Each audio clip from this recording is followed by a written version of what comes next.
नमस्कार, शाम के 5 बजने को हैं। आप देख रहे हैं दंगल। आपके साथ मैं हूं चित्रा त्रिपाठी। देश में लाउड स्पीकर के शोर को लेकर महाराष्ट्र से उठी आवाज अब देश भर में उस लाउड स्पीकर पर सियासत का शोर लगातार जारी है। खासकर महाराष्ट्र में भोंपू वाली अजान को लेकर राज ठाकरे ने जो स्टैंड लिया, उसे लेकर महाराष्ट्र सरकार पसोपेश में नजर आ रही है। इस विवाद के पहले चरण में महाराष्ट्र सरकार ने तो राणा दंपति को गिरफ्तार कर झंझट खत्म करने की कोशिश की, लेकिन अब मोर्चे पर राज ठाकरे डट गए हैं। राज ठाकरे के कार्यकर्ताओं ने आज लाउड स्पीकर वाली अजान के सामने हनुमान चालीसा बजाया। गिरफ्तारियां भी हुई और राज ठाकरे ने सरकार से सवाल भी पूछा कि जो लोग अजान के नाम पर शोर मचा रहे हैं, उनके खिलाफ क्या कार्रवाई हो रही है। लाउड स्पीकर के शोर पर महाराष्ट्र में जो सियासी जोर आजमाइश चल रही है, ऐसे मुद्दे पर दंगल में आज बड़ी चर्चा हम करने वाले हैं, लेकिन उसके पहले हमारी ये रिपोर्ट देखिए।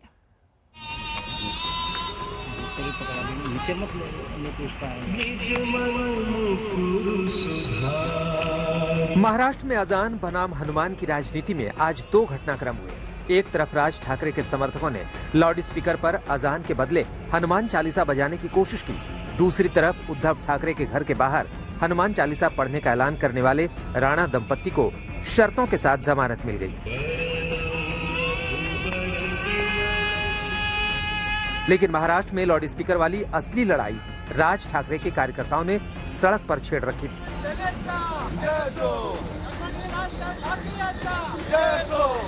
मुंबई के चारकोप में हनुमान चालीसा बजने लगा तो नेरुल की मस्जिद के बाहर जय श्री राम के नारे लगने लगे।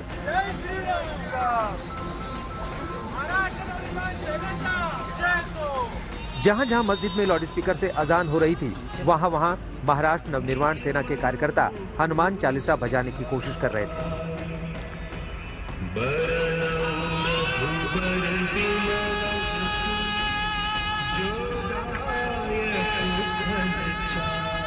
और महाराष्ट्र पुलिस उन्हें पकड़ पकड़ कर थाने ले जा रही थी। मुंबई के अलावा नवी मुंबई के एरोली में भी लाउड स्पीकर से अजान के बदले हनुमान चालीसा बजाने की कोशिश हुई। नासिक में भी राज ठाकरे के कार्यकर्ता स्पीकर लेकर मस्जिद की ओर बढ़ रहे थे। पुलिस ने इनमें से 29 लोगों को गिरफ्तार किया। पुलिस ने घरों में छापे मारकर साउंड सिस्टम भी जब्त किए जो हनुमान चालीसा के लिए लगाए गए थे। एमएनएस के कार्यकर्ता की धरपकड़ की खबरें आने के बाद राज ठाकरे ने दोपहर में प्रेस कॉन्फ्रेंस की और सवाल उठाए कि लाउड स्पीकर से अजान करके कानून तोड़ने वालों पर पुलिस क्या कार्रवाई कर रही है। महाराष्ट्र में आज का मुझे जो समझ आया है, जो सुबह मुझे बताया गया, उसके हिसाब से कुछ 1400 या 1500 कुछ मस्जिदें हैं और उसके ऊपर से 135 मस्जिदों के ऊपर सुबह 5 बजे के पहले जो सुप्रीम कोर्ट ने जो बताया वो नियम तोड़कर 135 मस्जिदों के ऊपर सुबह अजान लगाई गई लाउड स्पीकर के ऊपर। मैं पूछ रहा हूं महाराष्ट्र की पुलिस को, इन 135 मस्जिदों के ऊपर आप कौन सी कार्रवाई करने वाले हैं? वैसे औरंगाबाद में रैली के बाद महाराष्ट्र पुलिस में राज ठाकरे के खिलाफ भी केस दर्ज हुआ है, लेकिन इससे पहले राज ठाकरे ने देशवासियों के नाम एक अपील जारी की थी और लाउड स्पीकर से अजान के विरोध में लाउड स्पीकर से हनुमान चालीसा बजाने को कहा था। ठाकरे ने कानून तोड़ने वालों की शिकायत 100 नंबर पर भी करने की अपील की थी। कोणी अल्टिमेटम दिला एखाद्या पक्षाने म्हणून राज्य चालत नाही आणि निर्णय घेतले जात नाही। एक व्यवस्था असते प्रशासन, इथे कायद्याचं राज्य आहे म्हटल्यावरती कोणाच्या अल्टिमेटमवरती। अब एमएनएस और शिवसेना के बीच लड़ाई सिर्फ लाउड स्पीकर से शोर के सामाजिक मुद्दे को लेकर नहीं, बल्कि विचारधारा के असली वारिस के लिए भी हो रही है, जिसमें राज ठाकरे खुद को बाला साहब ठाकरे वाली हिंदुत्व की विचारधारा का पैरोकार साबित करने के लिए लाउड स्पीकर का मुद्दा उठा रहे हैं, जबकि गठबंधन की सरकार चला रही शिवसेना के हाथ वोट बैंक की सियासत के कारण बंधे हुए नजर आते हैं। आज तक ब्यूरो। लाउड स्पीकर के शोर का मसला एक बड़ी समस्या तो है ही, लेकिन महाराष्ट्र में अजान बनाम हनुमान की ये जो भाईजान की पॉलिटिक्स चल रही है, उसमें राज ठाकरे ने महाराष्ट्र सरकार खासकर शिवसेना के सामने एक बड़ी चुनौती पेश कर दी है। राज ठाकरे ने बाला साहब ठाकरे का पुराना बयान जारी करके शिवसेना को शिवसेना की असली विचारधारा याद दिलाने की कोशिश की है। महाराष्ट्र में भोंपू पर सियासी शोर के मुद्दे पर हम चर्चा करें उसके पहले एक बार बाला साहब ठाकरे का वो बयान आपको जरूर सुनना चाहिए जो उन्होंने सड़कों पर नमाज और लाउड स्पीकर से अजान को लेकर दिया था। ज्या दिवशी माझं सरकार या महाराष्ट्रामध्ये येईल त्यावेळेला रस्त्यामधले नमाज आम्ही पडल्या बंद केल्याशिवाय राहणार नाही।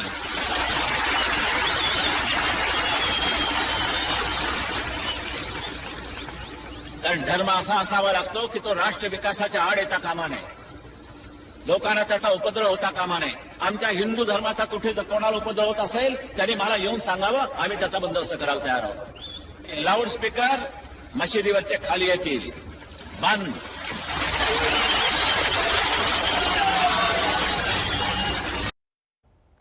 तो इस बयान के जरिए दरअसल खुद को बाला साहब ठाकरे के क्या इर्द गिर्द उनका जो एजेंडा रहा था उसको लेकर आगे बढ़ने की कोशिश राज ठाकरे की ओर से की जा रही है। फिलहाल लाउड स्पीकर के मामले में पक्ष और विपक्ष की क्या राय है, जल्दी से उसके बारे में आपको दे देते हैं जानकारी। देखिए दंगल किस कदर छिड़ा हुआ है। पक्ष का कहना है कि मुद्दा सामाजिक है, राज ठाकरे जिसका जिक्र कर रहे हैं। विपक्ष का कहना है एक मजहब को टारगेट किया जा रहा है। विपक्ष का कहना है इबादत की राह में रोड़ा है, जिस तरह से इस पर लगाम लगाने की कोशिश की जा रही है। पक्ष यानी कि राज ठाकरे का कहना है कि शोर से बचना जरूरी है, शोर से सेहत प्रभावित होता है, ये पक्ष की राय है। विपक्ष कहता है कि इबादत का ये हिस्सा है और गैर जरूरी चर्चा इसको लेकर की जा रही है।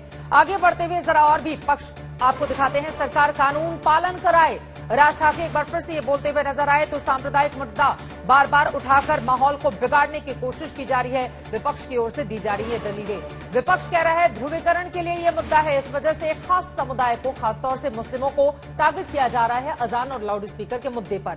जबकि पक्ष का कहना है कि सरकार इस मुद्दे पर तुष्टिकरण कर रही है, लाउड स्पीकर अजान बंद हो। जबकि विपक्ष का कहना है महंगाई बेरोजगारी पर बात नहीं करना चाहता और बीजेपी को लेकर खासतौर से निशाना साधा जा रहा है कि दरअसल राज ठाकरे के पीछे अगर कोई है तो वह है भारतीय जनता पार्टी और उसी का भोंपू बजा रहे हैं राज ठाकरे। संजय राउत की ओर से जोरदार हमला भी इस मुद्दे पर किया गया है।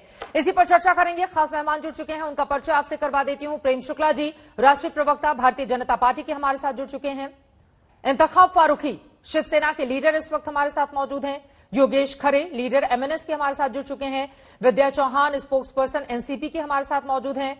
शिवराज नायर जो कि स्पोक्स पर्सन है वीएचपी के, वो भी हमारे साथ जुड़े हुए हैं। लेकिन सबसे पहले शुरुआत शिवसेना के साथ ही मैं करना चाहूंगी। आज तो आईना दिखाने की कोशिश की गई है। इंतखाब फारूकी साहब, बाला साहब ठाकरे के वीडियो के जरिए जोरदार हमला, और उन्होंने कहा था कि जब शिवसेना की बनेगी सरकार तो लाउड स्पीकर उतार लिए जाएंगे। आज वो एजेंडा गायब हो गया है शिवसेना के अहम मुद्दों में से।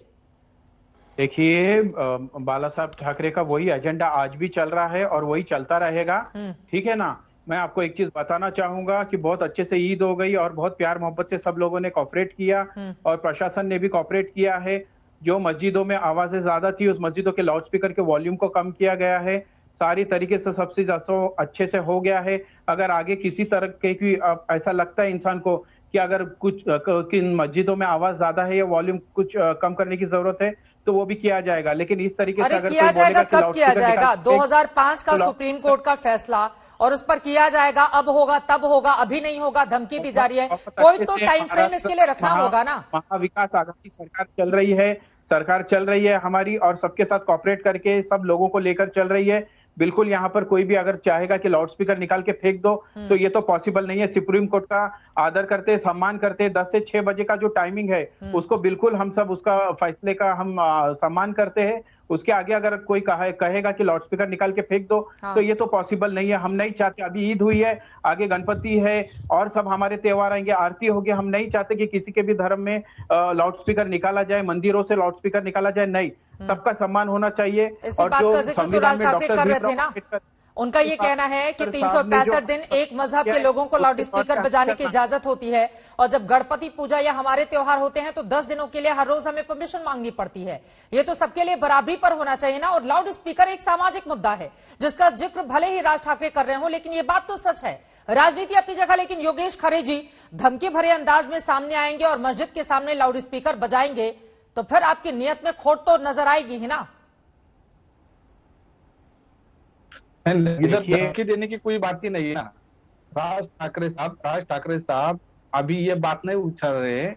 राज ठाकरे साहब ने ये बात 2018 में भी रखी थी और 2018 से ये बात रख रहे हैं कि ये मस्जिदों के ऊपर के जो लाउड स्पीकर है वो निकलने चाहिए। 2018 में रखी थी, फिर 19 में भूल गए, 20 में भूल गए, 21 में भूल गए, अब 2022 में अचानक से उनको याद आ गया कि लाउड स्पीकर एक मुद्दा है, उसका मुद्दा उठाए जाने चाहिए। 2018 में शिवसेना बीजेपी की सरकार थी महाराष्ट्र में। 2019 के बाद शिवसेना कांग्रेस राष्ट्रवादी की सरकार आई, फिर भी राज ठाकरे साहब बार बार ये मुद्दा उठा रहे हैं। और राज ठाकरे साहब ने तो उठाया है मुद्दा, जो सरकार में है उन्हें इम्प्लीमेंट करना चाहिए, वो इम्प्लीमेंट नहीं कर रहे हैं ना। तो अगर बार बार कह के भी अगर ये सरकार उसे इम्प्लीमेंट नहीं कर रही है तो हमें आंदोलन का ये लेना पड़ेगा ना। तो ये आंदोलन का मुद्दा है। अगर लाउड स्पीकर नहीं उतरते तो हनुमान चालीसा चलाएंगे। आपके ऊपर आरोप लग रहे हैं कि आप बीजेपी का भोंपू बजा रहे हैं। योगेश खरे जी, एमएनएस बीजेपी का भोंपू बजा रही है, बोल रहे हैं संजय राउत। हो सकता है 2018 में किसकी सरकार थी?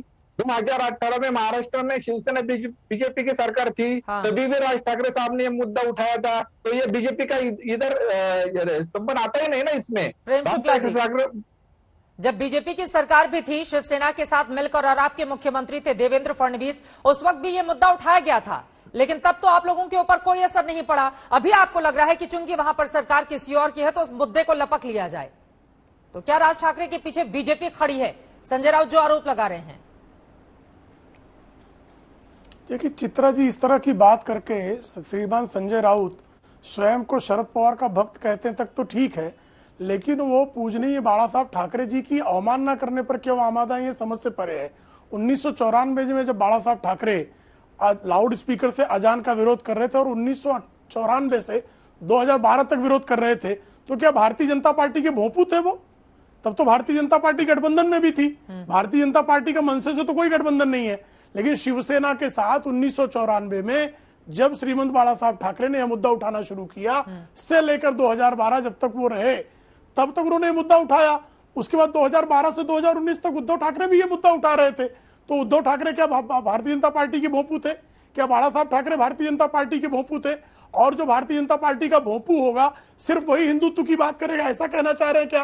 तो शिवसेना ने हिंदुत्व जो है वो क्या भारतीय जनता पार्टी से उधार में लिया हुआ, ये स्वीकार ले वो कि हमारा हिंदुत्व तो था ही नहीं, हम तो वैचारिक सुन्नत कराए पड़े थे, ये तो हिंदुत्व आपका था जिसको हमने अंगीकार कर लिया था। अब हमने सत्ता में जो है कांग्रेस और एनसीपी के साथ भागीदारी कर ली है, इसलिए हिंदुत्व को तिलांजलि दे दी है, ये स्पष्टता से स्वीकार लेना। बोलिए फारूकी साहब, ठाकरे की आत्मा को दुखी करने का काम क्यों कर रहे हैं? और ये तो बयान है ना बाला साहब ठाकरे का, इसको अलग से देखे जाने की जरूरत नहीं है।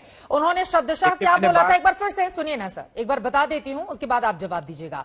बाला साहब ठाकरे का जो वीडियो जारी किया गया है राज ठाकरे की ओर से, उसमें वो कह रहे हैं शिवसेना तब तक आराम नहीं करेगी जब तक महाराष्ट्र में हमारी सरकार नहीं आएगी। सड़कों पर नमाज पढ़ना बंद कर दिया जाएगा, उसके बाद हमारी सरकार बन गई तो। मस्जिदों से लाउड स्पीकर हटाने की पुरजोर तरीके से उनकी ओर से वकालत की गई थी।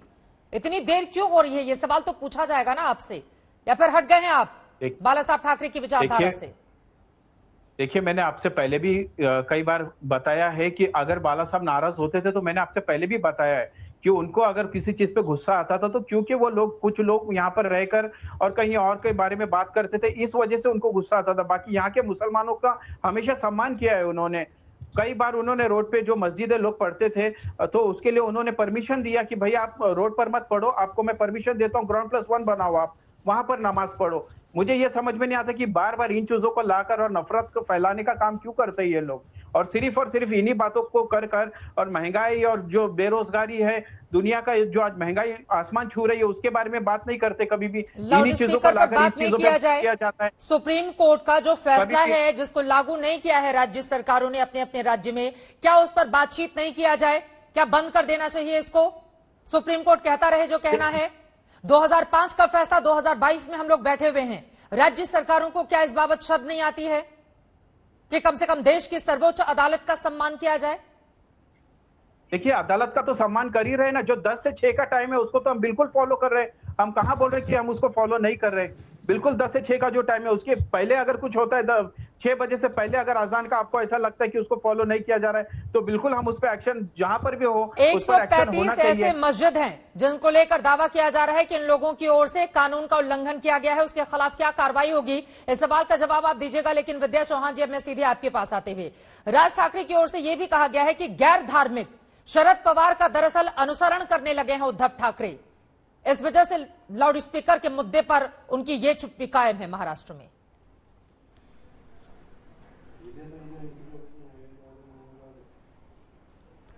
विद्या चौहान जी, मेरी आवाज मिल रही है आपको? विद्या जी तक आवाज नहीं पहुंच पा रही है। इंतखाब फारूकी, आप इस सवाल का जल्दी से जवाब दे दें। ये जो 135 मस्जिद हैं जिन्होंने कानून का उल्लंघन किया है, उनके खिलाफ क्या कार्रवाई होगी? देखिए, प्रशासन अपना काम कर रही है। जो महाराष्ट्र मुंबई की जो पुलिस है वो बिल्कुल सक्षम है, और जो भी अगर इस पे कार्रवाई करने की जरूरत है या अगर बिल्कुल वो इलीगल है तो उस पर बिल्कुल कार्रवाई होगी। अपने हिसाब से अपने समय के साथ उस पर कार्रवाई होगी। ईद का मौका था, लोग पूरा महीना रोजा रखते हैं, इबादत करते हैं, त्योहार का टाइम था, नमाज का टाइम था, तो कहीं पर हमारी जो मुंबई पुलिस है, मैं उन्हें सैल्यूट करता हूं कि वो त्योहार के टाइम पे सबको कॉपरेट करते हैं, एक सॉफ्ट कॉर्नर रखते हैं कि नहीं त्योहार है, त्योहार हो जाए। तो बिल्कुल अगर आपको ऐसा लगता है या कोई चीज ऐसी सामने आती है तो बिल्कुल उस पर कार्रवाई होगी। ऐसा बिल्कुल नहीं है कि कोई भी चीज इलीगल है और उस पर एक्शन नहीं होगा। लेकिन आप अगर इसी वक्त पे अगर होना है उसे, तो ये कैसे किया जाएगा? लोग अगर चाहते कि उसे इसी वक्त पे किया जाए तो ये पॉसिबल नहीं है। ये तो बात सच है ना, रमजान का अगर महीना चल रहा था तो इसी समय आप लोगों को इतनी पुरजोर तरीके से क्यों याद आ गई लाउड स्पीकर की? लाउड स्पीकर का फैसला तो 2005 में आया था, उसके बाद आपकी भी सरकार रही, कई राज्यों में आपकी सरकार है, कहीं नजीर बनाया है क्या आपने इस मामले में? चित्रा जी बहुत अच्छा सवाल है। कृपा करके मुझे बताइए, नवरात्रि के मौसम में हमारी पूजा नहीं होती है क्या? गणेशोत्सव पे हमारी पूजा नहीं होती है क्या? नवरात्रि में हमारे लोग व्रत नहीं रखते हैं क्या? नवरात्रि में दांडिया का कार्यक्रम होता है और दांडिया के कार्यक्रम पर बाकायदा मुंबई पुलिस पेनाल्टी मारती है, और एक दो नहीं हजारों की संख्या में मारा गया। गणेशोत्सव का कार्यक्रम होता है, वहां पर पेनाल्टी मारी जाती है। 10 बजे के बाद अगर कोई विसर्जन का जुलूस निकलता है उसको पेनाल्टी ली जाती है। तो वो पूजा नहीं है। सिर्फ रमजान का महीना ही आस्था का, सिर्फ रमजान के में ही लोगों की आस्था है, नवरात्रि में आस्था नहीं है, गणेशोत्सव में आस्था नहीं है, हिंदू पर्वों में आस्था नहीं है। तो आप जब इनकी ही आस्था है, ये सवाल पैदा होता है, क्या कारण है कि सिर्फ जो है रमजान के महीने में आप 365 दिन जो है, आपको पता है कि सुप्रीम कोर्ट की गाइडलाइन बहुत स्पष्टता से इस पर है कि देखिए बीच में इनको जरा चुप कराइए, मैं इनके बीच में नहीं बोल रहा। दोनों लोग बोलेंगे समझ में नहीं आएगा। फारूकी साहब, उनकी बात हो जाए, प्रेम शुक्ला जी की बात हो जाए, फिर आप बोलिएगा। दोनों लोग साथ में बोलेंगे, समझ में आवाज नहीं आएगी। प्रेम शुक्ला जी, अपनी बात को खत्म करें। देखिए, 365 दिन अजान और 55 डेसिबल की बजाय 150-200 डेसिबल पर नमाज के लिए जो अजान दी जाती है, 3-3, 4-4 किलोमीटर तक आवाज जा रही है। अब 4-4 किलोमीटर तक जब आवाज जा रही है, बिना परमिशन के जा रही है, सुप्रीम कोर्ट का वायलेशन हो रहा है। कृपा करके मुझे महाराष्ट्र की सरकार बता दे कितनी मस्जिदों को डेसिबल लेवल के अंदर परमिशन दिया गया, कितनी मस्जिदें जो हैं उन्होंने ऑडियो परमिशन ली हुई, जरा उनकी संख्या बता दें। ठीक है। कितनी मस्जिदों के खिलाफ नॉइज पॉल्यूशन के खिलाफ कार्रवाई की गई आज तक, जरा बता दें। क्यों नहीं की गई कार्रवाई, ये भी बता दें। हिंदू त्योहारों को मैं बताने की संख्या तैयार हूं क्यों कि इसको आपने रोका जाता लगातार है? कार्रवाइयां की विद्या हैं। चौहान जी, सीधे मैं आपके पास आते हुए, आप तक मेरी आवाज आ रही है क्या? विद्या जी, विद्या जी, मेरी आवाज आ रही है आपको? हेलो, आपको मेरी आवाज आ रही है? आप मेरा सवाल सुन सकते हैं? मुझे आवाज आ रही है, मुझे बोलने का मौका दीजिए। हाँ ठीक है, आप तक मेरी आवाज और सवाल नहीं पहुंच पा रहा था। मेरा सवाल आपसे सीधा सा है, लाउड स्पीकर मामले में तो सुप्रीम कोर्ट का फैसला है, तो उसको एज इट इज हर एक धार्मिक स्थल पर लागू क्यों नहीं कर देना चाहिए? और महाराष्ट्र में इसको लेकर इतनी सियासत छिड़ी हुई है, ये तो फैसला सुप्रीम अदालत का है, तो इसको लागू करने में किस बात की दिक्कत है राज्य सरकार को?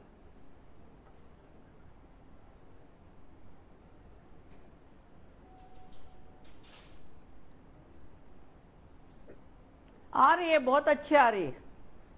बोलिए बोलिए। हाँ, मुझे आ रही है, आपको मेरी शायद आवाज नहीं आ रही। आपकी आवाज आ रही है, अपनी बात को आगे बढ़ाएं आप।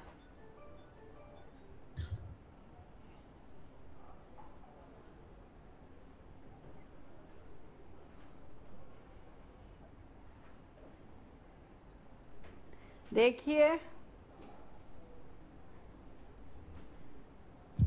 बोले बोले। देखिए, महाराष्ट्र में और सब जगह डेसिबल जो है उसका वॉल्यूम के ऊपर जो है उसके ऊपर नियंत्रण लिया है सबने। कई लोगों ने लाउड स्पीकर निकाल भी दिया है। और मैं आपको बताना चाहती हूँ कि जो शुक्ला जी बता रहे थे बार बार, तो हाँ, तो राज ठाकरे का बोलना यानी कोई काले पत्थर की लकीर नहीं है। वो खुद ही लकीर खींचते और खुद ही मिटा देते हैं। तो उनके कहने को इतना महत्व देने की कोई जरूरत नहीं है। शुक्ला जी बार बार कह रहे हैं कि बाला साहेब ठाकरे के आत्मा को बहुत दुख होगी। उनको इतनी चिंता करने की जरूरत नहीं है, क्योंकि देखिए, वो बाला साहेब ठाकरे के आत्मा को तब दुख हुआ जब फडणवीस जी ने शिवसेना को लताड़ा था, इसलिए ये हुआ था। लेकिन आज बाला साहेब ठाकरे की आत्मा बहुत खुश है, क्योंकि उनके बेटे, लाडले बेटे मुख्यमंत्री बने हैं और बहुत अच्छी तरह से महाराष्ट्र का कारोबार चला रहे हैं। महाआघाड़ी के सब अच्छा काम चल रहा है, लेकिन भाजपा को वो दिखाई नहीं दे रहा है। मैं आपको ये बताना चाहती हूँ कि भोंपू लगाना निकालना ये कोई राजनीति का काम नहीं है। ये राजनीति अपने देश की संविधान के ऊपर चलती है। इसमें हनुमान चालीसा पढ़ना है। सर्वधर्म समभाव मानने वाला देश है और संविधान है। और ये तीनों पार्टियों की महाआघाड़ी की सरकार है, बहुत अच्छी तरह से मिलजुल के चल रही है। लेकिन ये भाजपा को मंजूर नहीं है और भाजपा इसके लिए बहुत नाखुश है। और उन्होंने राज ठाकरे को ईडी की नोटिस देके घुटनों पर बिठा दिया है और इसीलिए वो इस तरह से बक रहे हैं। कोई बात नहीं है। यहाँ पर मुख्यमंत्री जी बहुत अच्छा काम कर रहे हैं और ये मुझे लगता है राज ठाकरे के ऊपर इतना ध्यान देने की जरूरत नहीं है। ईडी का नोटिस भेजा है क्या राज ठाकरे को आपने? महत्व देने की जिसके बाद वो आपके चंगुल में फंसकर इस मुद्दे को उठा रहे हैं, यही दोहरा रहे हैं और हिंदुत्व के मुद्दे पर शिवसेना को घेर रहे हैं। दरअसल कोई संबंध नहीं। हनुमान चालीसा का राजनीति से सरकार जो है कोई छुई हुई हो संबंध नहीं वाला देश है। और शुक्ला जी को इसकी फिक्र करने इनकी बात पूरी हो जाए तो मैं उत्तर देना शुरू करूं। भगवा वस्त्र पहनना है, चित्रा जी इनकी बात पूरी हो जाए तो मैं अपना उत्तर देना प्रारंभ करे, हिमालय में चला जाए, तपश्चर्या करे, ये हमारा हिंदू धर्म कहता है। लेकिन ये हिंदू धर्म का ढोंग करने वाले जो लोग हैं वो बार-बार शरद पवार के लिए कह रही है, अस्थिर बनाना चाहते हैं। शरद पवार को तपश्चर्या करने के लिए विद्या जी भेजना चाह रहे हैं। आप कह रहे हैं कि भगवा वस्त्र जो लोग भी पहनते हैं उसको हिमालय पर्वत चला जाना चाहिए, विद्या चौहान जी? नहीं पा रहे हैं। और महाराष्ट्र की आर्थिक राजधानी जो मुंबई है, ये मुंबई और महाराष्ट्र इनसे जाने के बाद ये बहुत ही अस्थिर सरकार करने के लिए प्रयास कर रहे हैं। अब तो इनकी एक भी प्रयास महाविकास अघाड़ी के भी फिर तो बहुत बड़े बड़े दिग्गजों पर यह सवाल उसी तरह से लागू होता है। मैं लौटूंगी, चूंकि आप तक मेरी आवाज बहुत देर से पहुंच रही है, इस वजह से प्रेम शुक्ला जी आप जवाब दीजिए। ठीक है, देने वाले राज ठाकरे, ठीक है। योगेश खन्ना जी में आ रही है आपके पास, विद्या चौहान जी तक प्लीज आवाज ठीक करवाइए, उन तक बहुत देर से आवाज पहुंच रही है। प्रेम शुक्ला जी जवाब दीजिए। वो कह रही है भगवा वस्त्र पहनने वालों को हिमालय चले जाना चाहिए। नहीं, भगवा वस्त्र पहनने वालों तो ये जेल भेज रहे थे, अभी हिमालय भेजने की बात करना तो कम से कम जो है कंसेशन दे रहे हैं। ये तो भगवा आतंकवाद की थ्योरी सबसे पहले भारत में श्रीमान शरद पवार लेकर आए थे और ये सारे भगवाधारियों को आतंकवादी कहते थे। अब तो कम से कम हिमालय भेजने की ही बात कर रहे हैं। दूसरी बात ये कह रहे हैं कि हमारी सरकार को इनसे देखी नहीं जाती। हनुमान चालीसा पढ़ने से इनकी सरकार खतरे में आ जाती है। सेशन कोर्ट में बाकायदा इनकी सरकार की तरफ से शपथ पत्र दायर किया गया है कि चूंकि नवनीत राणा और रवि राणा हनुमान चालीसा मातृश्री के बाहर पढ़ देते तो इनकी सरकार गिर जाती। अरे भाई, हनुमान चालीसा पढ़ने से लंका में आग लगती थी तो मैंने सुना हनुमान जी का लग गई, लेकिन इनकी कौन सी लंका है?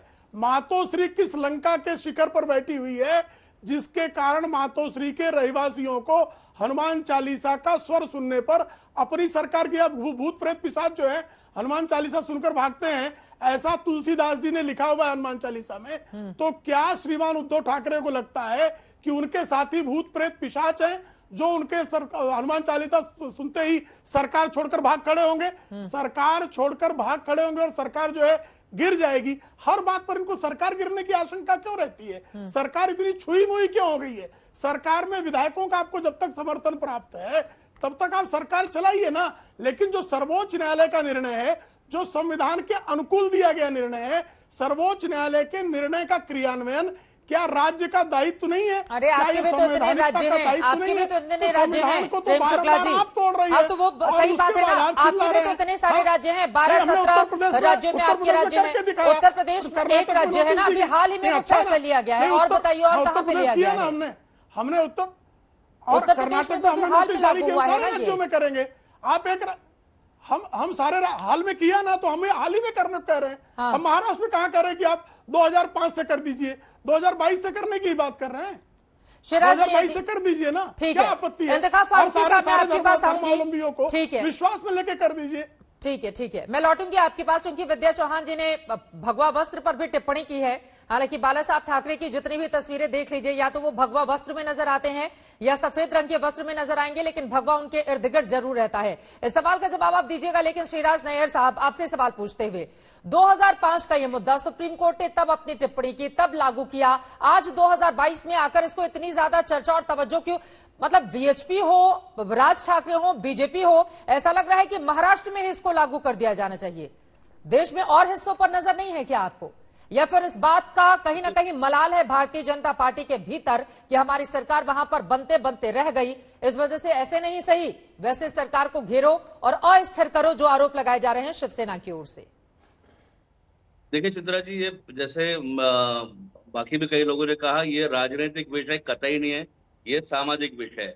अंग्रेजी में कहते हैं law of the land is supreme, यानी कानून सबसे ऊपर है। हाँ। और हम यहाँ किसकी लड़ाई है आप लोगों को ज्यादा बात है जी, ये लड़ाई की बात ही नहीं है। सुप्रीम कोर्ट ने और इलाहाबाद हाई कोर्ट ने एक वर्डिक्ट दिया है, एक निर्णय दिया है, उसको लागू करना है। यहाँ पे कोई विवाद होने की बात नहीं है। कब दिया था निर्णय? 2005 में। और आप लोग लड़ाई कब कर रहे हैं? 2022 में। बीच में आपकी सरकारों ने या आपके समर्थक जो सरकार रहे हैं, उन्होंने क्या किया? सवाल पूछे जाएंगे, पलट के नहीं पूछे जाएंगे। और महाराष्ट्र इतनी ज्यादा क्यों बना हुआ है? परेशानी, आज लोग बोलने की हिम्मत जुटा रहे हैं, बूढ़े लोग सो नहीं पा रहे हैं, बच्चे पढ़ नहीं पा रहे हैं, एक बहुत बड़ा न्यूसेंस हो चुका है। आज लोग जाग रहे हैं और हिम्मत जुटा रहे हैं। आज तक देश में तुष्टीकरण की राजनीति चल रही थी, हम सब जानते हैं। 2014 तक कांग्रेस की सरकार थी और कांग्रेस तुष्टीकरण पे लिप्त थी, तो कोई सुनवाई नहीं होती थी। आज माननीय नरेंद्र मोदी इसकी सरकार में लोगों के अंदर हिम्मत है, तो इस प्रकार के अन्याय के खिलाफ बात कर रहे हैं। दूसरा, आज की महाराष्ट्र की सरकार पूर्ण रूप से पक्षपात कर रही है। अभी रामनवमी गई है, कोई भी जगह पर पूरी तरह से शोभा यात्रा अच्छी तरह से निकालने नहीं दी और पूरे के पूरे ईद के समय पर सारे रोड ब्लॉक्स कर दिए। तो ये इस प्रकार के पक्षपात भरा जो इनका निर्णय है, केवल और केवल राज करने के लिए, ये गलत है। सुप्रीम कोर्ट और इलाहाबाद हाई कोर्ट के निर्णय को इनको लागू करना चाहिए, यही मांग है। आप लोगों की उम्मीद तब टूटती है ना 2005। मतलब देश की जनता को इस बात को समझना होगा कि देश की सर्वोच्च अदालत जो फैसला साल 2005 में देती है, उस बात को लेकर इस देश में लड़ाई आज भी चलती है। और यहां पर आप कह रहे हैं कि दरअसल ये सामाजिक मुद्दा है, तो अगर ये सामाजिक मुद्दा है तो मस्जिदों के लाउड स्पीकर पर ही इतना ज्यादा निशाना क्यों साधा जा रहा है? हनुमान चालीसा का पाठ करने के लिए आप लोगों को मस्जिद ही क्यों मिल रहे हैं? क्या लाउड स्पीकर का जवाब लाउड स्पीकर हो सकता है? योगेश खरे जी, विद्या चौहान जी, मैं आ रही हूँ, आप तक मेरी आवाज पहुंच रही है? विद्या चौहान जी,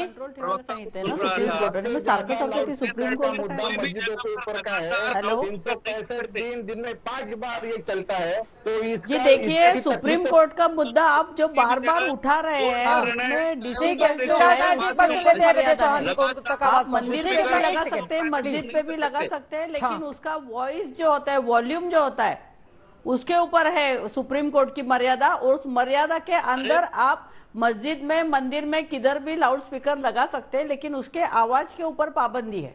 135 मस्जिदों ने जो उल्लंघन किया है, उनके खिलाफ क्या कार्रवाई करेंगे आप लोग? आपकी सरकार है,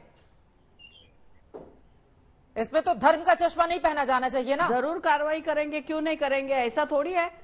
क्या कार्रवाई होगी, कब होगी कार्रवाई? देखिए, मैं आपको बताना चाहती हूँ कि ये डिसेबल की मर्यादा का उल्लंघन अगर हुआ होगा तो उनके ऊपर कार्रवाई होगी। पुलिस की ये प्रोसीजर शुरू भी हो गई है। यानी आप ऐसा मत समझिए कि राज ठाकरे के कार्यक्रम में डिसेबल की मर्यादा का पालन नहीं किया था। तो उसके ऊपर भी कार्रवाई हुई है। अगर मस्जिदों के ऊपर या मंदिरों के ऊपर किसी ने वॉल्यूम ज्यादा रखा होगा तो उसके ऊपर भी कार्रवाई होगी। ऐसा नहीं है महाराष्ट्र की पुलिस यानी केंद्र सरकार की पुलिस नहीं है। 1140 मस्जिदें हैं, उनमें से 135 ने उल्लंघन किया है मुंबई में और राष्ट्रवादी के और शिवसेना के कार्यों का नहीं है। बोलते हैं, लिखते हैं, बाड़ा साहब जो कह रहे हैं उसको ही मान लीजिए। बाड़ा साहब जो कह रहे हैं, स्वर्गीय बाड़ा साहब ने जो कहा है उनको तो माने कम से कम। विद्या चौहान जी, ये बात तो सच है, बाला साहब ठाकरे की ही बात मान लेनी चाहिए। मंदिर मस्जिद की सियासत इस पर क्यों हो रही है?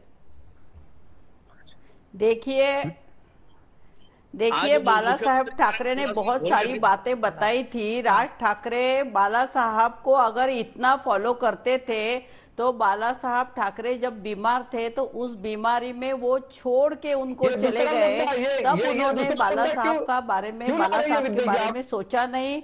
आज बाला साहब को ये उनकी विचारधारा है, उनकी विचारधारा का ये सब कि उनका बड़ा बेटा महाराष्ट्र का मुख्यमंत्री बन गया है और बहुत अच्छी तरह से महाआघाड़ी का सरकार चला रहा है। मुझे लगता है भाजपा की इसकी चिंता नहीं होनी चाहिए। उनको चिंता ये होनी चाहिए कि फडणवीस जी को 5 साल मुख्यमंत्री बनाया था, लेकिन उन्होंने शिवसेना का रिस्पेक्ट नहीं किया, शिवसेना को मान सम्मान नहीं दिया। इसीलिए आज ये हालत इनकी हो गई है कि तीनों पार्टियां एक साथ आई है और महाआघाड़ी की सरकार बहुत अच्छी तरह और एमएनएस को लग रहा है कि दरअसल यही मौका है, कोई आत्मा होगी तो बाला राजनीति को अगर अपने मजबूत करना है महाराष्ट्र की सियासत में, तो इस सवाल का जवाब जरूर दीजिएगा योगेश खरे जी। इसी वजह से आप लोगों की नींद टूट रही है, क्योंकि वैसे भी एमएनएस के लिए ज्यादा कुछ बचा है नहीं महाराष्ट्र में, तो कम से कम हिंदुत्व के मुद्दे पर ही बाला साहब ठाकरे के पुराने वीडियो निकालकर अपने आप को बताया जाए कि आप ही शिरोधार्य कर रहे हैं उनकी बातों का।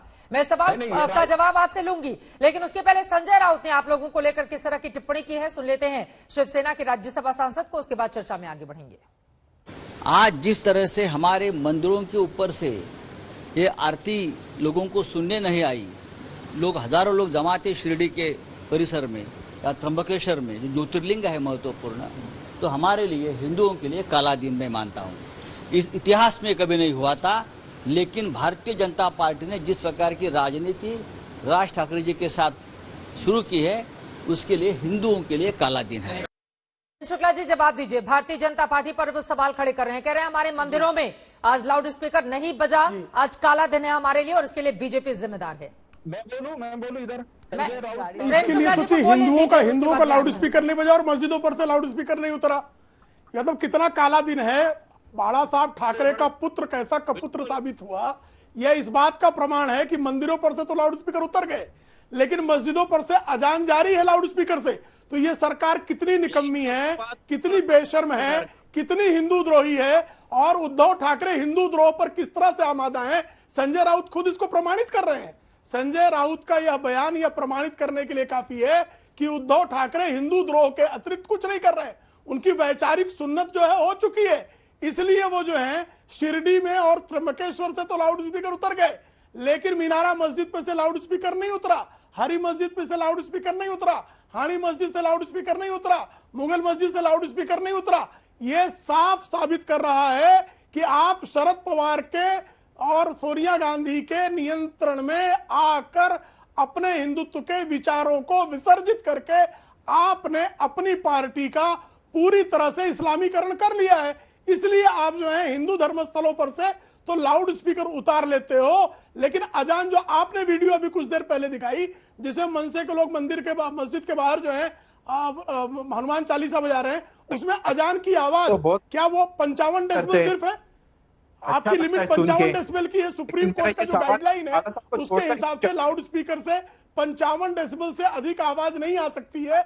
आप जो वीडियो दिखा रही हैं, क्या वो 55 डेसिबल की आवाज है? क्या वो दांव उल्टा पड़ गया ना फारूकी साहब, कार्रवाई हुई क्या?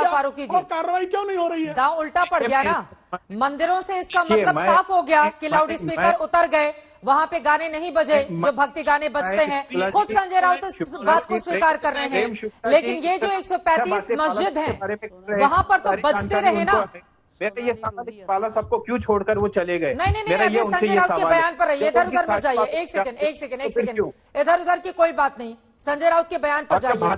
मंदिरों से उतार दिए गए ना, महाराष्ट्र में मंदिरों से उतार दिए गए ना, इतनी मजबूत हुई है वो सिर्फ और सिर्फ हर मोदी घर घर मोदी। हमारे शिवसैनिक जो थे करे उन्होंने ये नारा लगाया, हर संजय मोदी राउत घर ने घर इस मोदी। बात को स्वीकार कर लिया है ना कि शिरडी साईं बाबा से लेकर तमाम ऐसे मंदिर हैं महाराष्ट्र के जहां पर गाने नहीं बजे और इसको वो काला दिन बता रहे हैं। इसका मतलब मंदिरों में नहीं बजे हैं, मस्जिदों में अजान हुआ है और उसकी आवाज तेज थी। 135 बाकायदा इसका आंकड़ा है सरकारी।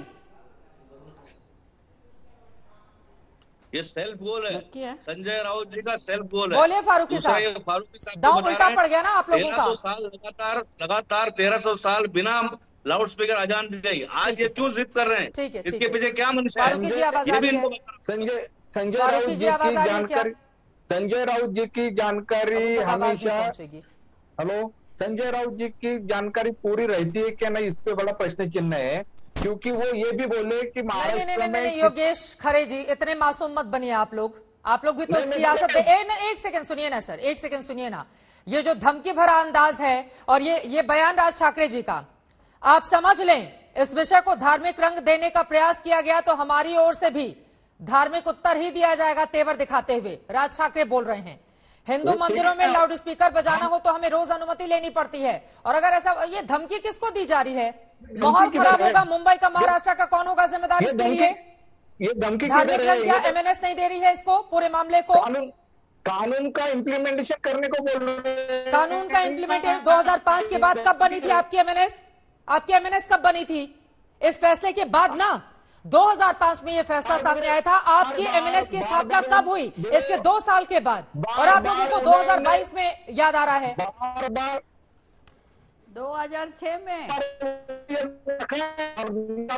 अभी आपको बता दूं, जो संजय राउत जी ने बोला ना, उनकी जान हमेशा थोड़ी रहती है, कम रहती है, क्योंकि वो ये भी बोले कि हनुमान चालीसा किसी मस्जिद के सामने नहीं चलाई गई, और ये भी बोले कि आरती भी नहीं चली। अरे आपसे सवाल पूछा जा रहा है, पूरब का आप जवाब दे रहे हैं पश्चिम का। मैंने आपसे क्या सवाल पूछा योगेश खरे जी?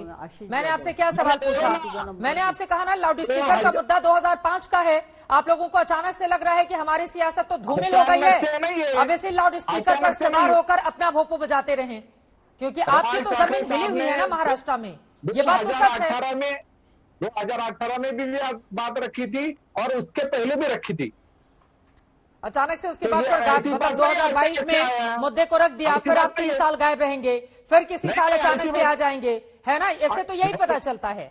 ये सबसे बड़ी बात तो ये मुद्दा अभी क्यों उठाया, ऐसे सवाल हमें पूछे जा रहे हैं, और जिन्हें सरकार में रहे हैं जिन्हें इम्प्लीमेंटेशन करना चाहिए उसे सवाल नहीं पूछे जा रहे हैं। विद्या चौहान जी, ये सवाल तो महत्वपूर्ण है, करना चाहिए, कम से कम वो मुद्दा तो उठा रहे हैं ना। पूछना पड़ेगा ना विद्या चौहान जी, वो मुद्दा तो उठा रहे हैं ना, और वो मुद्दा ऐसा तो है नहीं कि खुद राज ठाकरे अपनी राजनीति को आगे बढ़ाने के लिए, मामला तो सुप्रीम कोर्ट का है तो सुप्रीम कोर्ट का, उसको फॉलो करवाइए। तो इसको लेकर इतनी ज्यादा पॉलिटिक्स क्यों की जा रही है? कोर्ट के निर्णय को लागू करे, इसमें इसको भटकाने की आवश्यकता क्या है? लटकाना, भटकाना, आप बार सुप्रीम कोर्ट क्यों कर रही है? देखिए, नहीं करे उसके आप तो कुछ बोलने नहीं देते हैं, मुझे कुछ समझ में नहीं आ रहा क्या चल रहा है। ये राज ठाकरे, ये अजान, ये लाउड स्पीकर, ये हनुमान चालीसा, इसका क्या काम का है? ये बेरोजगारी बढ़ गई, महंगाई बढ़ गई, उसके बारे में चर्चा रखी है ना। ये भाजपा वाला बार बार बाला साहेब ठाकरे का जिक्र कर रहे हैं, बार बार बाला साहेब ठाकरे जी का जिक्र कर रहे हैं। अभी वो क्यों ये बोलना चाहता है? सब संजय राउत ने क्या झूठ कहा है? बराबर कहा है। उन्होंने कहा कि बाल ठाकरे के बहुत बीमार होने के बावजूद भी राज ठाकरे ने उनकी कोई परवाह नहीं की, वो उनको छोड़ के चले गए, और अचानक आज बाला साहब ठाकरे का बयान दिखा के ये कॉमन मिनिमम प्रोग्राम लेके हम लोग चल रहे हैं। यहाँ कोई जाके हनुमान चालीसा पढ़ता है, हनुमान चालीसा का राजनीति का क्या संबंध है? अगर भगवा वस्त्र पहनना है राज ठाकरे को, तब राज ठाकरे योगी को लेके साथ में हिमालय में तपश्चर्या करना चले जाए ना। मेरा हिंदू धर्म, हमारा हिंदू धर्म तो यही कहता है। कि आपने अगर भगवा पहन लिया है तो आप तपश्चर्या कीजिए। बाला साहब ठाकरे भी पहनते थे विद्या चौहान जी, कैसी बातें कर रही हैं आप? ये ढोंग क्यों कर रहे हैं? बाला साहब ठाकरे भी पहनते थे भगवा, आप उनको लेकर भी सवाल खड़े कर रही हैं। क्या बाला साहब ठाकरे जी नहीं पहनते थे भगवा?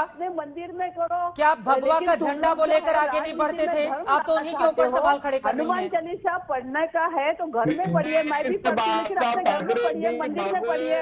यहाँ मातोश्री पे आके हनुमान चालीसा पढ़ेंगे, आप मंदिर मस्जिद के बाहर पढ़ेंगे। आपको हिंदू मुस्लिम लोगों को लड़ाने का, उनमें वैमनस्य लाने का काम चल रहा है। देश को और महाराष्ट्र इस को पूरे अस्थिर मामले करने में का हिंदू काम है, मुस्लिम होता ही लेकिन नहीं। ये कभी अगर कामयाब मंदिरों नहीं से होंगे। और मस्जिदों से दोनों ही हिस्सों से लाउड स्पीकर की आवाज को कम कर दिया जाता सुप्रीम कोर्ट का जो आदेश है, तो हिंदू मुसलमान तो सभी कर रहे हैं ना।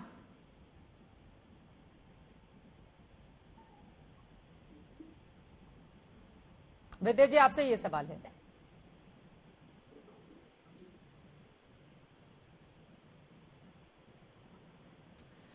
कुछ तकनीकी दिक्कत आ रही है, मेरी आवाज आप तक नहीं पहुंच पा रही है। आपसे योगेश खरे जी, आपकी बात रह गई थी, जल्दी से आगे बढ़ाएं। प्रेम शुक्ला जी, इसके बाद में फौरन आपके पास आऊंगी। फारूकी साहब को आवाज पहुंच रही है क्या? एक बार जल्दी से करेक्ट करें। योगेश खरे जी, हिंदू मुस्लिम लड़ाई की बात ही नहीं है। अगर ये रोकनी है तो लाउड स्पीकर पे कार्रवाई कीजिए। और ये डेसिबल जो बार बार बोल रही है ना, मुझे बताइए कि 45 और 55 डेसिबल में कौन सा लाउड स्पीकर चलेगा? और 55 डेसिबल के नीचे आवाज है क्या? नहीं। योगेश खरे जी, एक सवाल सुनिए। कुछ ऐसे मंदिर भी रहे होंगे जहां पर लाउड स्पीकर की आवाज जोरों पर रही होगी, क्या वहां पर जाकर एमएनएस के कार्यकर्ताओं ने हनुमान चालीसा पढ़ा लाउड स्पीकर के बदले लाउड स्पीकर? आप लोगों को भी तो मस्जिद ही नजर आया ना। तो हिंदू मुसलमान की सियासत कौन कर रहा है? पहले मस्जिदों के ऊपर के निकलने चाहिए, बाद में मंदिरों के ऊपर ही निकल। पहले मस्जिदों के ऊपर से क्यों निकलने चाहिए? पहले मंदिर एग्जाम्पल क्यों नहीं सेट करे? क्योंकि आप देखिए, जो भी बहुत ही ज्यादा PIL जो सुप्रीम कोर्ट PIL जो मस्जिदों में और मंदिरों में दाखिल हुई है, वो ज्यादा से ज्यादा आप लड़वाना चाहते हैं क्या लोगों मस्जिदों को? के ऊपर के लाउड स्पीकर के बारे में है। और जो मंदिरों के ऊपर के लाउड आप स्पीकर हिंदू मुस्लिमों के दंगे कराना चाहते हैं क्या? दिन भर नहीं चलते, ये 365 दिन में 5 बार चलते नहीं होंगे मैडम, ये दंगे नहीं होंगे। तो पहले रोकिए ना। बहुत समझदार हो गए लोग अभी। नहीं, दंगे कराने भी नहीं है, दंगे होने भी नहीं चाहिए। हम उसी स्टैंड के, इसीलिए तो हमने कल बार बार दंगों का जिक्र क्यों किया जा रहा है? विद्या चौहान जी, यही है। विद्या चौहान जी, बार बार दंगों का जिक्र क्यों किया जा रहा है? मामला तो यहाँ पर लाउड स्पीकर का है, मामला तो यहाँ पर लाउड स्पीकर का है। बार बार दंगों का जिक्र के संदर्भ में सामने आया। नवनीत राणा देखो जेल में गई ना हनुमान चालीसा पढ़ने का जबरदस्ती से। जो मार भी होने वाली थी वो रोकी।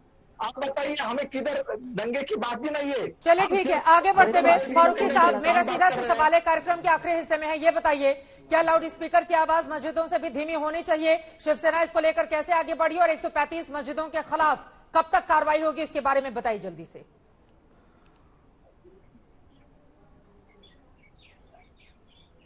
फारूकी साहब, आवाज आ रही है आपको? जी ये जो 135 मस्जिद देखिए, हैं, जो भी मस्जिदों में से, सारी मस्जिदों में से मुंबई के ज्यादा से ज्यादातर उन लोगों को नोटिस दिया हुआ है बराबर से, बाकायदा। बिल्कुल मैंने खुद भी देखा है कि सब मस्जिदों को पत्र दिया हुआ है बराबर। उनके डिसेबल के जो वॉल्यूम का, जो साउंड का जो लेवल है, उसको भी चेक किया गया है। और अगर कहीं भी कम ज्यादा होता है तो बिल्कुल उस पर कार्रवाई करना चाहिए। और जो भी मौलाना लोग हैं, उन्होंने खुद एक्सेप्ट किया है कि हम इसके डिसेबल को बिल्कुल क्रॉस नहीं करेंगे, इसके लेवल के अंदर ही रखेंगे। तो मैं आपको ये कहना चाहता हूँ। और बिल्कुल अगर इसके आगे जो भी, अगर आपको लगता है कि इलीगल लाउड स्पीकर कहीं पे लगे, तो उसका बिल्कुल प्रशासन उस पर कार्रवाई करेगी। हमारी पुलिस सक्षम है, वो बिल्कुल अपना काम करना जानती है। मैं नहीं चाहता हूं कि और भी लोग इस पर बिना वजह के इसको बात को बतंगड़ करके और कुछ बातों को कहीं और ले जाए। मैं समझता हूं कि हमारी सरकार बहुत अच्छी है, महाविकास आघाड़ी सरकार बहुत अच्छे से अपना काम कर रही है, सबको लेकर चल रही है और संविधान के बताए हुए कायदे कानून पर हम चल रहे हैं। प्रेम शुक्ला जी, कानून का पालन किया जा रहा है महाराष्ट्र में और सबके खिलाफ कार्रवाई होगी। कानून का पालन नहीं किया जा रहा है, नहीं हो रहा है। मंदिरों पर कार्रवाई हो रही है, मनसे के कार्यालय पर अगर लाउड स्पीकर लग गया तो कार्रवाई हो गई, लेकिन मस्जिदों पर किसी प्रकार की भी कार्रवाई अब तक नहीं हुई है। और ये भेदभावपूर्ण जो नीति है, उसी नीति का तो विरोध हो रहा है। आप जहां समान नीति ले आएंगे वैसे विरोध खत्म हो जाएगा। अगर आपको लगता है कि राज ठाकरे इस पर राजनीति कर रहे हैं, आप मस्जिदों पर से लाउड स्पीकर उतरवा दीजिए, मंदिरों पर से भी लाउड स्पीकर उतरवा दीजिए, गुरुद्वारों चर्चों से भी उतरवा दीजिए। जिस तरह से उत्तर प्रदेश की सरकार ने सारे धर्मावलंबियों को विश्वास में लेकर क्रियान्वयन सर्वोच्च न्यायालय के निर्णय का किया, महाराष्ट्र में क्यों संभव नहीं है? महाराष्ट्र को भी उस मॉडल को कॉपी करना चाहिए और उस मॉडल के आधार पर कार्रवाई करनी चाहिए। लेकिन ये तो करेंगे नहीं, ये तो उल्टा कहेंगे कि भगवा वस्त्र जो पहना उसको हिमालय भेज दो, बल्कि जो हिरवा वस्त्र पहना हुआ हो उसको गद्दी पे बैठा दो। कि हर मस्जिद को एक एक लेटर दिया गया, नोटिस दी गई है, क्या आपने जानने की कोशिश की है इस बात को?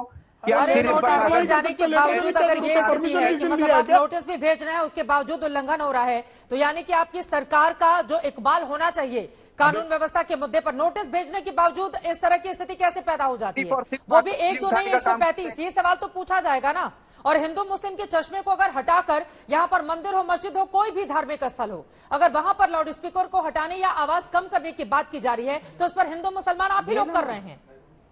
सरकारों को इससे इतर सोचना होगा ना, उसकी जरूरत है। जल्दी से क्लोजिंग कमेंट नायर साहब आपका। श्रीराज नायर जी, हिंदू मुस्लिम आप लोग भी बंद कीजिए और बोले कोई भी धार्मिक स्थल हो तो बार बार मस्जिद मस्जिद मस्जिद चिल्लाएंगे तो आप लोगों से पूछा जाएगा ना सवाल। नायर साहब, स्पष्ट मानना है कोर्ट के निर्णय का पालन किया जाए, सारे मस्जिदों से और सारे धार्मिक स्थलों से लाउड स्पीकर हटा देना चाहिए। नागरिकों को पीसफुली शांति प्रिय तरीके से जीने का हक है। तो आप लोग धार्मिक स्थल बोलिए ना, बार बार मस्जिद मस्जिद मस्जिद एक ही लाइन आप लोग रटते रहते हैं। धार्मिक स्थल बोलिए ना। हमारा सवाल था क्या धार्मिक स्थलों के लाउड स्पीकर बंद होने चाहिए? आपके जो जवाब हमें मिले हैं, 63% लोगों ने हाँ में जवाब दिया है, जबकि 37% लोगों का जवाब नहीं में है। यकीनन ये एक ऐसी परेशानी है जिसको लेकर देश की सर्वोच्च अदालत ने अगर कुछ गाइडलाइंस जारी की हैं तो उसका पालन पूरी तरह से होना चाहिए। राज्य सरकारों को इस बात को समझना होगा और उन लोगों को भी इस बात को समझना होगा जो लोग इसके नाम पर अपनी सियासत को चमकाने की कर रहे हैं कोशिश। इसी के साथ दंगल में आज के लिए बस इतना ही। देश और दुनिया की बाकी खबरों के लिए आप देखते रहिए आज तक।